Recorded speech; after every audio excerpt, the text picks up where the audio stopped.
Sessão do Caos Parte 2. Onde que eu tava mesmo, né? Analisando poemas, né? Analisando qualquer coisa que qualquer pessoa escreveu, né? Livro de historinha que né? História medieval. Meu gênero de história favorito, história medieval. Qualquer história que se passa na Idade Média, seja fictícia ou realista, tanto faz. Eu gosto de história que se passa na Idade Média.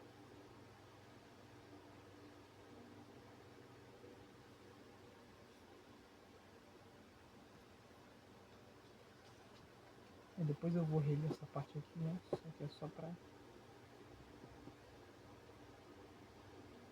exercitar um pouco o cérebro. Foi um dia difícil, disse Anduin, mas foi mais difícil para aqueles a quem nos dirigimos. No fim, a guerra terminou. A legião foi derrotada e podemos enterrar os mortos, sabendo que o dia de amanhã não vai colaborar para o número dos que caíram em batalha. E agradeço por isso. Ele fez uma pequena pausa e continuou. Mas isso não quer dizer que possamos cessar os esforços para tornar este mundo melhor. Em vez de matar nossos inimigos, devemos curar e revigorar nosso povo num mundo terrivelmente ferido.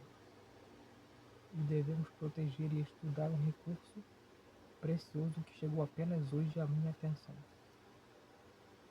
Todas essas coisas determinam um novo conjunto de desafios. Anduin podia sentir a pequena pedra azul dourada no bolso, aninhada de modo silencioso e benevolente. Ainda sabia muito pouco sobre ela, mas de uma coisa tinha certeza: ela não era maligna. Ainda que ele entendesse muitíssimo bem que certamente poderia ser usada com propósitos sinistros.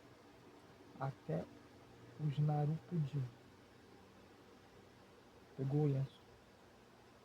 Hoje de manhã o mestre espião Shaun informou sobre o que observou em Ciritos. Não apenas surgiram grandes fissuras espalhando-se a partir de onde a espada de Sargeras empalou o mundo, mas essas fissuras revelaram uma substância até então desconhecida. Ela é especial. É mais fácil mostrar do que dizer. Entregou o lenço a Velém, que reagiu como tinha acontecido com Anduin. O Draenei respirou fundo, espantado, quase diante dos olhos de Anduin. Anos, décadas de sofrimento pareceram desaparecer. Tão profundo como tinha sido com ele. Foi quase mais comovente testemunhar o efeito da substância sobre outra pessoa. Por um momento achei que fosse um pedaço de um Naru, ofegou Velém. Não é, mas a sensação me parece semelhante. Os Naru eram seres benevolentes feitos de energia sagrada. Não havia nada mais próximo da luz do que eles. Quando Anduin tinha estudado como os Draenei Exodar passaram muito tempo na presença do Naru Horus. Esse ser lindo e benevolente havia sido outro abaixo da guerra, e a lembrança daquela época estava tingida de dor. Mesmo assim, Anduin, que se lembrava das emoções engendradas por Horus, concordou com a avaliação de Velém. Mas, acrescentou Velém, aqui há potencial para um grande mal, não só para um grande bem. Greymane pegou a substância em seguida. Pareceu pasmo pelo que experimentou. Quase confuso, como se alguma crença profunda e firmemente estabelecida fosse despedaçada. Então franziu a testa, as rugas em volta dos olhos se aprofundando. e estendeu a pedra cor de mel para Shaun. Admito, disse em voz áspera, direcionando as palavras para o rei e para o mestre espião, que achei que talvez o senhor estivesse exagerando. Não estava. Essa coisa é poderosa e perigosa. Shaun descartou a pedra. Que cara burro. Não parecia ter vontade de segurá-la por mais tempo do que o necessário. Anduin respeitou a decisão. Roger a pegou em seguida.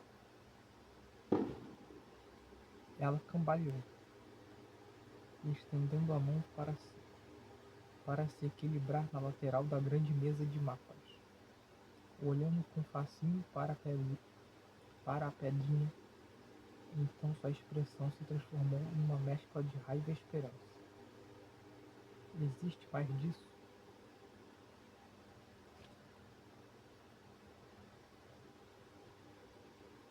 Shaun deu a Evelyn e Rogers uma versão resumida do que tinha contado a Gain e Anduin.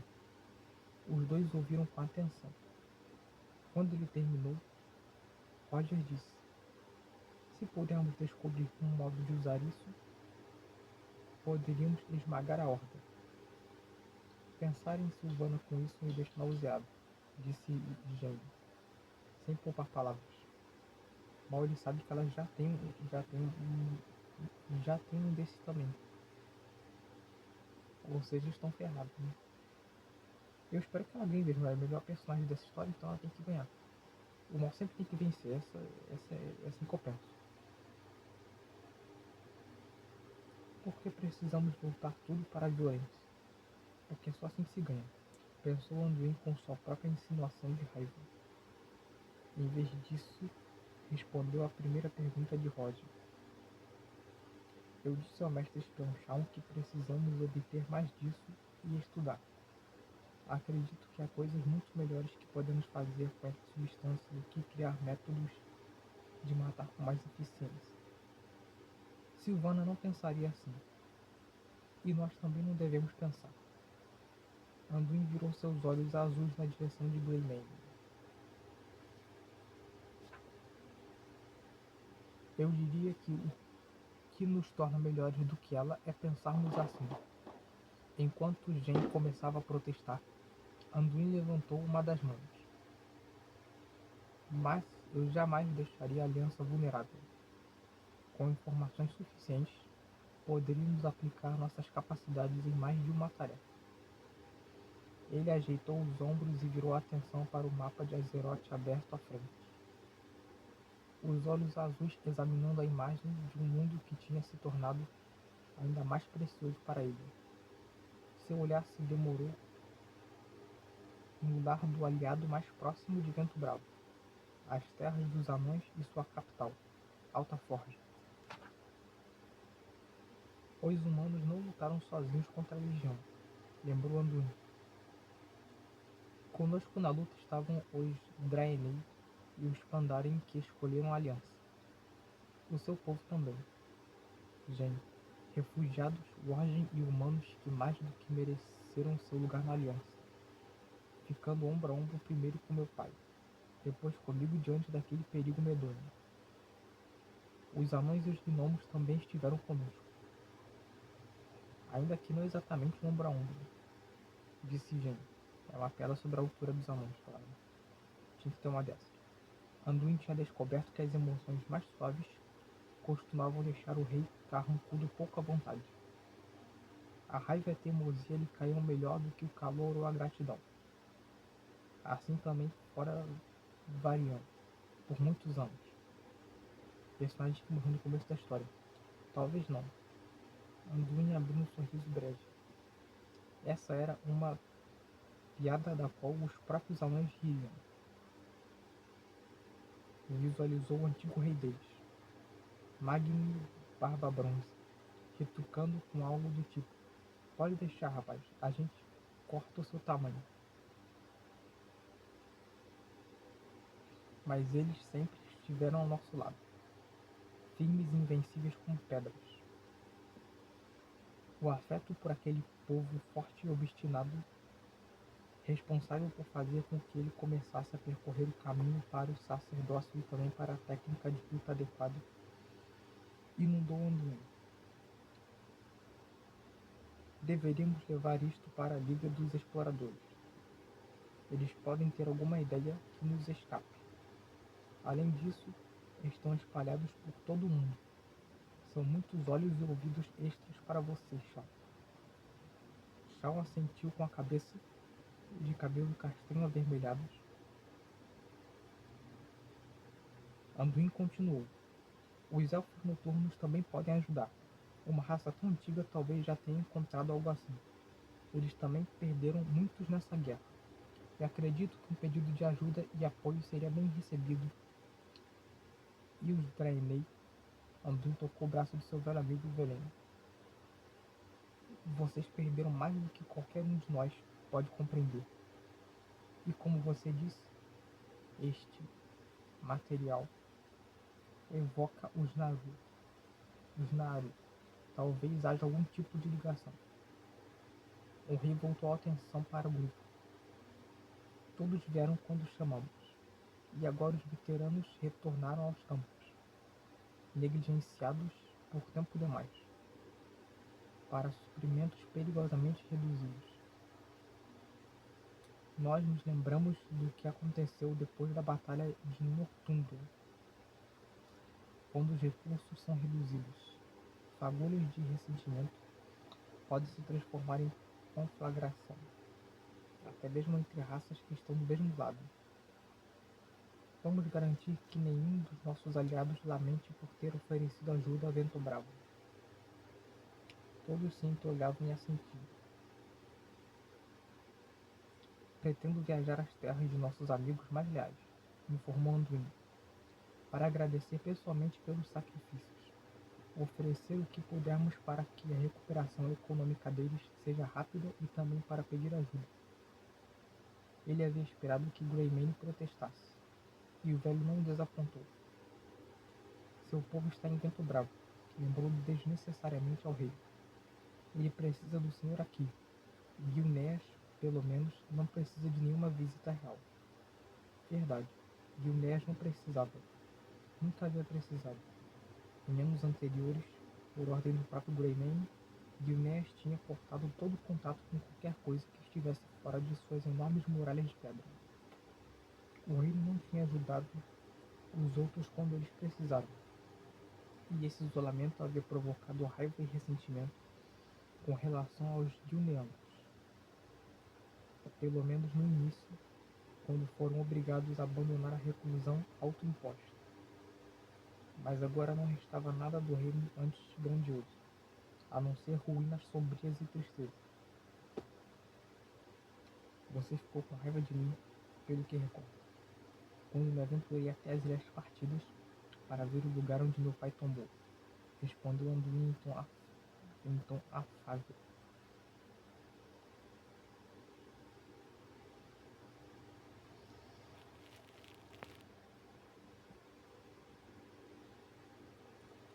Claro que fiquei. O senhor partiu de Vento Bravo e não contou a ninguém, nem nomeou um sucessor. Ainda não nomeou, por sinal. O que aconteceria se o senhor fosse morto? Mas não fui, e minha ida foi a coisa certa a fazer. Mais gentilmente, Anduin continuou. Gente, você disse que eu não precisava ver aquele lugar, mas precisava. Para mim, o sacrifício de meu pai tornou aquele lugar sagrado. Foi onde encontrei Shalamane. Ou talvez devo dizer onde ele me encontrou. Foi onde eu... Ele parou. Ainda não estava pronto para contar a ninguém o que havia experimentado. Nem a Velha, o profeta, que entenderia, onde aceitei de fato o fardo do reinado. Disse em vez disso. Em seguida pigarreou. Sua voz estava embarcada demais. Onde pude comandar aliança até uma vitória difícil. Sim, o povo de Vento Bravo precisa de mim. mas os de alta forja e Darnassus também precisam. É assim que usamos a paz.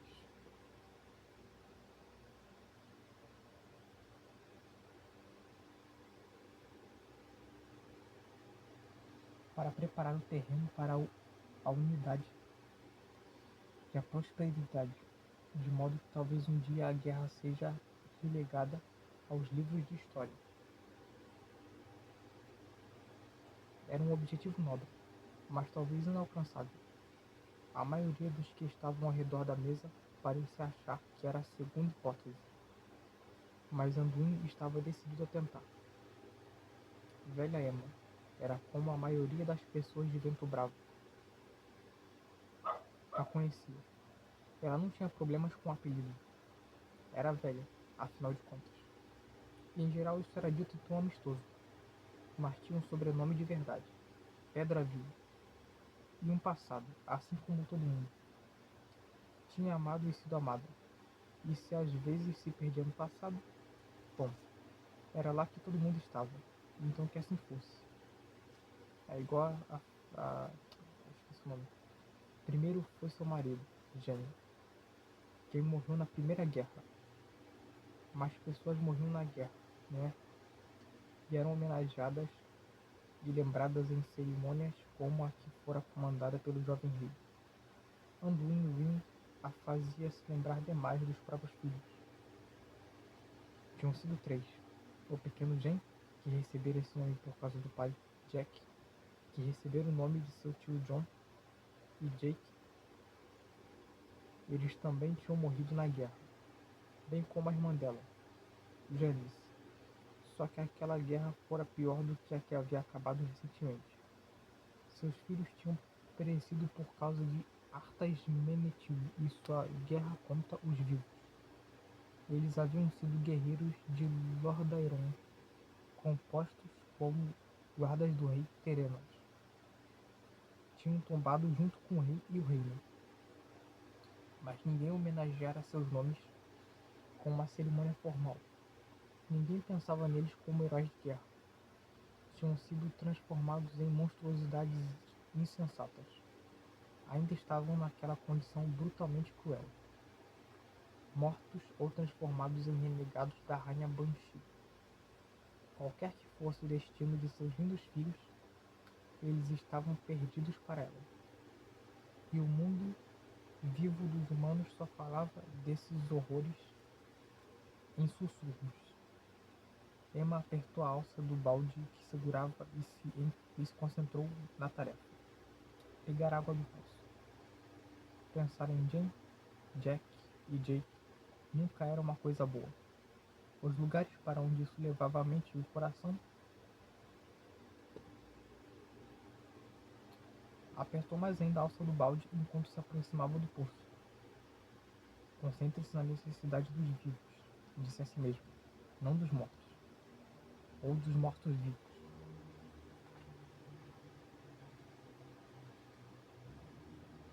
Só falta chegar uma horda de zumbi e começar a dançar a música do Michael Jackson também. 5. O vento bravo de novo. Ouvi dizer que o senhor falou com muita eloquência no serviço fúnebre de hoje, majestade. Anduin sorriu cansado para o serviçal idoso. Era totalmente capaz de se arrumar sozinho para dormir. Mas Will Benton tinha cuidado dele desde que era um menininho e ficava ofendido se o serviço fosse recusado. Os príncipes e reis têm muito com que se preocupar, havia dito uma vez. A primeira em que Anduin tentara diminuir seus deveres. A última coisa de que precisariam é se incomodar com coisas como aparar pavios de velas e pendurar as roupas direito. Era alto e corpulento, mas Anduin notou que ele havia perdido um pouco de peso nos últimos tempos. Seu temperamento afável, um tanto distante, escondia uma dedicação teimosa e feroz. A casa de Ruin, muita coisa mudou. A maior parte não para melhor, pensou Anduin. Mas pelo menos Will é constante. Se fui mesmo eloquente, era a luz falando através de mim para reconfortar os que precisam, respondeu Anduin. Está se subestimando, Majestade. O senhor sempre teve jeito com as palavras. Will tirou o cinto de Anduin, pendurando a massa quebra-medos com reverência num gancho de parede perto da cama do rei. O próprio serviçal havia instalado o gancho ali, de modo que Anduin pudesse pegar a arma a qualquer momento.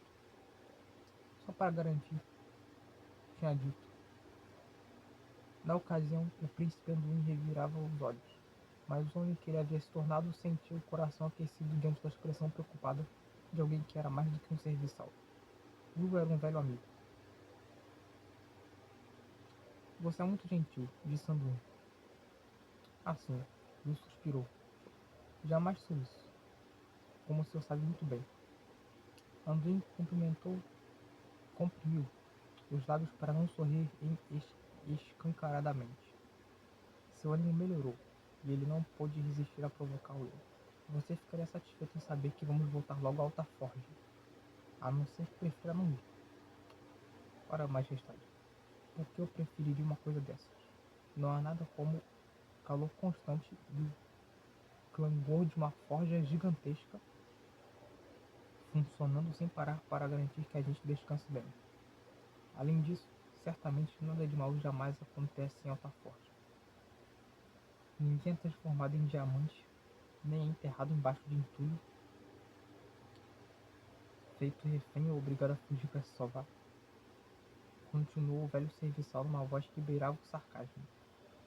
Will tinha acompanhado Anduin na última visita a Alta Forge, pouco antes de o cataclismo alterar para sempre a face